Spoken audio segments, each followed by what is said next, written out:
If you are wondering if POCO X8 Pro Max is waterproof, then the answer is partially yes. We do have IP rating and it is IP68, at least the global release of the phone has IP68 rating.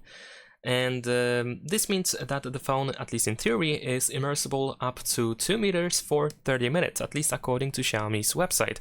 Of course, in reality, I don't really recommend testing that theory with your phone because you always risk of damaging your phone.